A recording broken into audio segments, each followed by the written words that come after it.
Okay, good morning. I'm with Tansy Hoskins at the CND offices in Holloway Road, London. Okay, good morning, Tansy. How are you? Yeah, good, thanks. Good. So, I heard you recently on the radio talking about your new book, Stitched Up, and I contacted you to talk about how we can use the different mediums of art to kind of make a fight back against some of the things that are going on. The mobile phone is able to do a lot of things now, make films, and now we have access to write books and stuff. So I just wondered what your take was on that.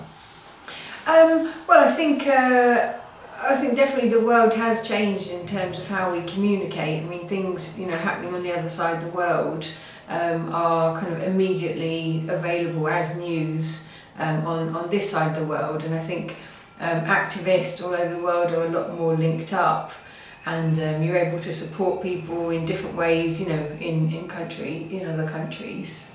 Okay, so we've spoken a little bit about your new book, Stitched Up. How did that come about, and what was the drive and focus behind it? Well, I was really compelled to write Stitched Up because there hasn't been a book exactly like it done before. I mean, there's great books on the environment and fashion, or great books on sweatshops, or great books on just like body image. But there wasn't one that brought them all together, and there wasn't one that named capitalism as the problem. And that was something I really wanted to do. I wanted to get people away from thinking of themselves as consumers and back to thinking of themselves as like workers and activists and as citizens, and to actually realise how powerful you can be and how powerless being a consumer is. And there's just so many serious, horrible industries in the fashion industry. So many serious issues in the fashion industry. There's fashion is the third worst water polluter in China out of 39 industries. It's it has a massive impact on the psyche of young women, with eating disorders, and increasingly young men. It's an incredibly racist industry. British Vogue hasn't had a model of colour, an individual model of colour on its front cover for the last 12 years. So it's really repressive in terms of representation. I mean, in terms of that body image and the racist element you talk about there, I mean, there's have you seen the Killing Me Softly documentary, which talks about all the different things, and it highlights all the different images that are used and how they use sex to sell. And in terms of women of colour, generally they're dressed up as animals or animal prints, and they're just reinforcing that message to the society. Yeah. It's really horrible. I mean, it's exactly what happens. A woman of colour will only be either portrayed as an animal, or somehow as tribal, or sort of fetishized in some kind, you get sort of a lot of kind of in sort of sadomasochistic imagery. That's where you'll find models of colour used. It's just and it kind of reinforces these stereotypes and has really serious material consequences, because obviously the sort of visual culture we live in dictates how people are treated a lot of the time. So if you're kind of taught people are one set of people are criminals, then that impacts on how they're viewed in the criminal justice system and by the police and all the rest of it. So in terms of how we make change, I mean, you've written a book. Was that done through a major publisher, or was it through ground roots? It's through Pluto Press, so they're a small left-wing publisher, with historically great history and stuff, and they publish great books all the time. So I don't mean not just fine, but they're a great publisher, but they're small, so people should support them. Right. So, what's your kind of background? So, I've seen that you've worked with Stop the War before. You're doing some work with CND. What kind of other campaigns you've been involved in, and how did you get involved with them? I first got involved with the Stop the War Coalition when I was at university. I was there when the Afghan War was started and when the Iraq War was started. And then I went to work for the Stop the War Coalition, and now I work for CND. I've always been involved in a lot of the anti-poverty campaigns. I'm now very much involved in the People's Assembly and stuff, and before you used to do things like reclaim the streets and stuff like that. So lots of different campaigns, all with a kind of social justice element to them. My first kind of real foray into this kind of thing was with the student protests over the tuition fees in 2010. But since then, it's kind of, I don't know, I feel like the student movement has kind of died off a little bit. I mean, do you think students are disenfranchised from it, or is there still kind of like a level that is still doing the work and getting out there and getting involved? Well, I think, obviously, like the student protests, like Millbank and stuff, that was absolutely brilliant. I think students are in a difficult position at the moment because, obviously, like youth unemployment is rising, job insecurity is rising. So for a lot of students, I think there is a lot of pressure to kind of, conform and just like get their head down and work, and universities are becoming more kind of monetized and marketized. But I think there's a lot, there's the student assembly against austerity, and there's a lot of students involved in People's Assembly and Stop the War and all the campaigns. So I think dissent is definitely still rumbling on in the universities, and people are still very politicised. Right. Did you see BBC Question Time last night? There was a debate about tuition fees. I was following it on Twitter. A lot of people were tweeting in about why the fees were so high, and a lot of the comments were about keeping people indebted, because if you can keep people in debt, you can keep a level of control over them later on, because obviously people have to go out and work, and debt incumbent slaves are less likely to rise up against the system. Definitely. I think that's true. I think debt, and that's one of the things I talk about in the book as well, how linked debt is with fashion, because without debt, I think yes, it's a method of control, but also it's an economic need at the moment. The economy would have shuddered to a halt long ago if we didn't have debt. So people are kind of actively encouraged to get into debt, not only with mortgages and these massive tuition fees, but also sort of in terms of consumer spending. The only thing that's making up for the massive drop in our living standards as real wages have fallen is debt, is credit card debt that young women spend on clothes, or that people spend on computers and phones and cars. Without that, the reality of what the position we're in would be a lot clearer, and the economy would have slowed down and stopped by now. Well, I was really heartened listening to you on the radio, on Radio 4 the other day. It was during Women's Hour, I believe it was, yes. And that was one of the questions I wanted to talk to you about, was about your concerns about the consequence for the industrialisation of the fashion industry, and the chemicals in the clothes that we wear, and how it's affecting the planet. But in terms of how we get to make change, you said that the onus is on the corporation to make change, which they are the ones with power. They're the ones that are doing these malpractices. They can change them anytime they want.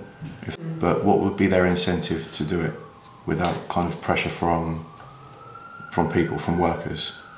Well, I don't think that they will ever change unless they're forced to change. the only the points of change we've seen in the fashion industry have been, for example, in Bangladesh, where the National Union of the National Garment Workers Federation has led huge strikes. They've burnt down factories and really refused to give in, and we saw a massive jump in the minimum wage. More than doubled the minimum wage in Bangladesh. But this isn't something that the factories or or corporations want to do. They only change when they're forced to do it. Otherwise, they hide behind sort of corporate social responsibility facades, which are meaningless. Okay. And in terms of you referred to us viewing ourselves as consumers, when actually we're all working people. One of the things I think that the establishment has done quite well is they've convinced us that we're not working class anymore and that we're middle class. And over the last few years, I've been following the papers and news, and every now and then they'll remind you that there's different levels of middle class. So you could have people that are getting by week to week on credit cards versus people that don't actually have to work. So how do you think we could combat that kind of relentless reinforcement that we're not working people anymore? Well, I think one of the best sort of stories I've heard within the fashion industry recently was, so After the collapse of the Rana Plaza factory in April last year, where over 1,000 Bangladeshi garment workers were killed, there was this initiative created by the international trade unions called the Bangladesh Accord, and it was kind of served up as an ultimatum to the corporations like H&M, like you sign this, it's going to be worker-led, it's going to be legally binding. And one of the organisations that was really key in pushing it through in this country, in the UK, was USDOR, the Shop Workers Union, because there's this basically there's this really strong sense between the shop workers who are part of USDOR and the Bangladeshi workers, because they kind of feel a link together, because the clothes start out in Bangladesh, and they come over here and they're sold. And for USDOR, it's like, these people in Bangladesh, they're our brothers and sisters, like they've got kids like us, they've got homes like us, they hate their boss like us. So there's this real strong sort of solidarity link between Bangladesh and this country, and the workers in this country pushed companies like Marks and Spencer to sign up to the Bangladesh Accord because it would protect their fellow workers over there. And that's how I think we have to get back to viewing these things. Like, people in Bangladesh aren't like victims, they're the same as they're the same as us, they're like our fellow workers. We've got to start viewing the world horizontally, but obviously that's not what David Cameron and the rest of them want. They want us to see us as like we're British, and they're Bangladeshi and we've got nothing in common. But I think through kind of international solidarity movements and stuff like that, that's where we start to overturn those ideas. So in terms of, I think for workers in those industries, I think they can see that link. Bob Crow was quite vocal about he had more in common with a Chinese sweatshop worker than he did a banker.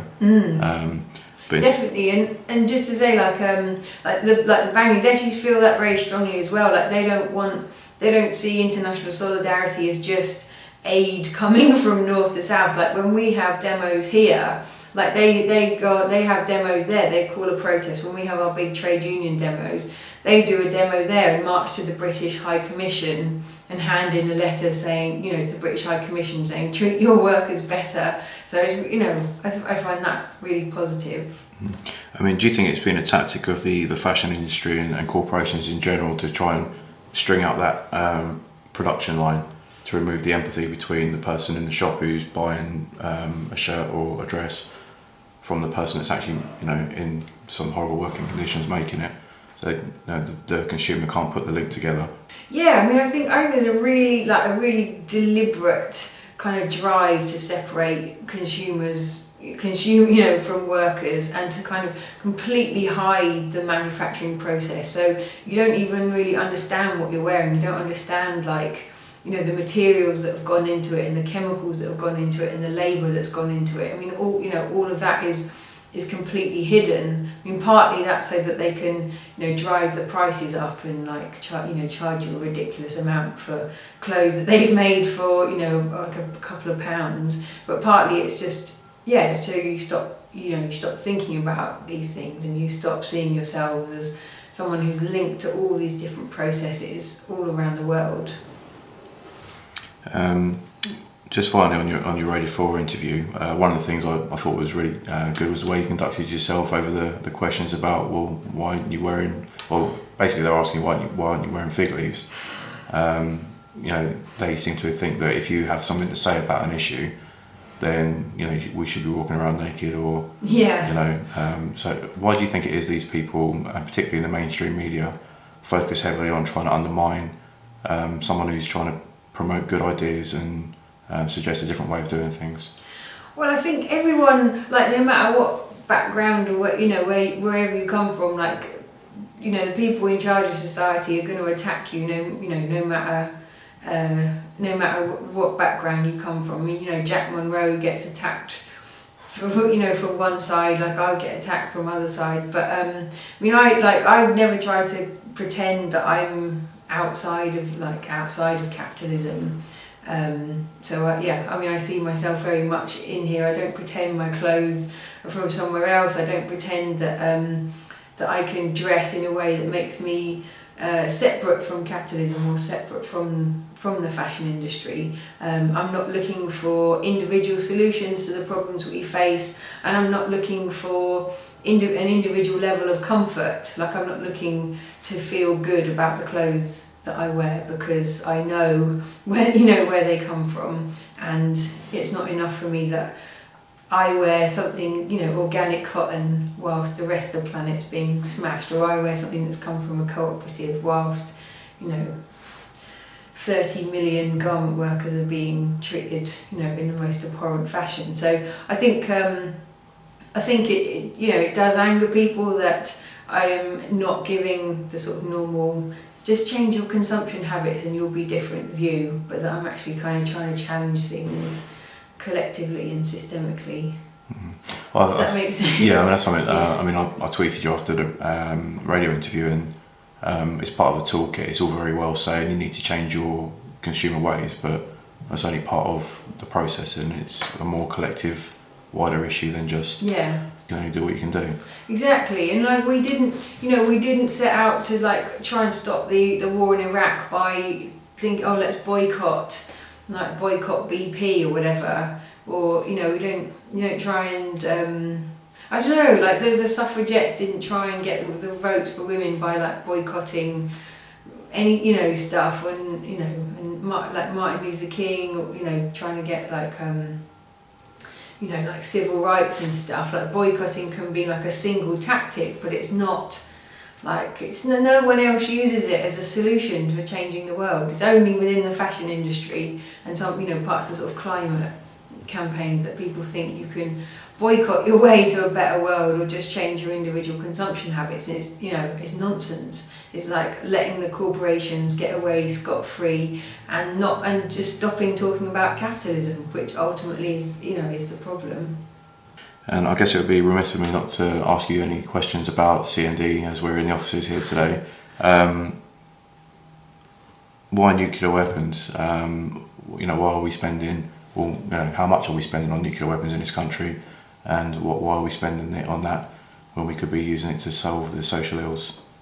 Yeah, well, good question. I mean, the government wants to spend £100 billion replacing replacing the Trident weapon system. So they want a new generation of nuclear weapons, which will have the potential to kill 350 million people and basically destroy the planet in terms of human habitation. There's no possible justification for ever using nuclear weapons. No justification for ever using one, let alone using the whole arsenal. Like you say, I mean, everybody can think of a better use for £100 billion than nuclear weapons.